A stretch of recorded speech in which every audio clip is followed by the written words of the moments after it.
हिन्दुक नागकेतक पूर्णकुन्द पूर्णगन्धरसकन्दवनवञ्जुळ खर्जूरसाल कोविदार हिंतालपनस विकटवैकसवरुणतरुघमरण विचुलङ्का श्रद्धयक्ष वसुधवर्माधमन्त्रिणी तिन्त्रिणी बोधन्यग्रोधघटपटल जम्बूमतल्ली वसति वासति जीवनी पोषणी प्रमुख निखिल सन्दोहतमालमाला महित विराजमान चषक मयूर हंस भारद्वाज कोकिल चक्रवाक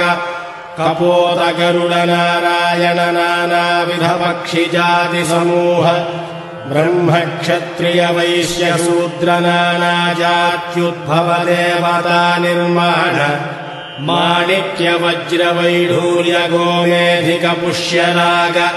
पद्मरागेन्द्र प्रवाल मौक्तिक स्फटिक हेमरत्न खचित धगद्धगायमान रथ गज तुरग पदाति सेवा समूह भेरी मद्दल मुरवक झल्लरी शंख काहल मृच्छ गीत तालवाद्य कुंभवाद्य पंचमुखवाद्य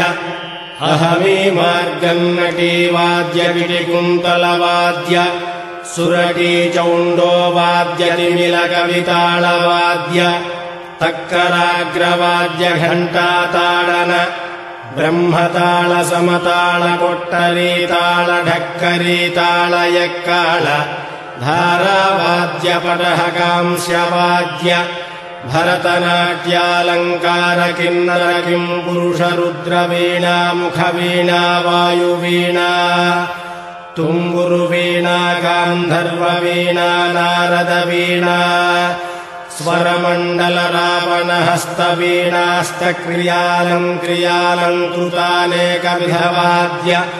वापी गोपतटाकादि गंगा यमुना रेवा वरुणा शोण नदी शोभनदी सुवर्णमुखी वेगवती वेत्रवती क्षीरनदी बाहुनदी गरुड नदी कावेरी ताम्रपर्णी प्रमुखा महापुण्यनद्यः सजलतीर्थैः सहोभयकूलङ्गत सदा प्रवाह ऋग्यजुस्सामाधर्वण वेदशास्त्रेतिहास पुराण सकल विद्याघोष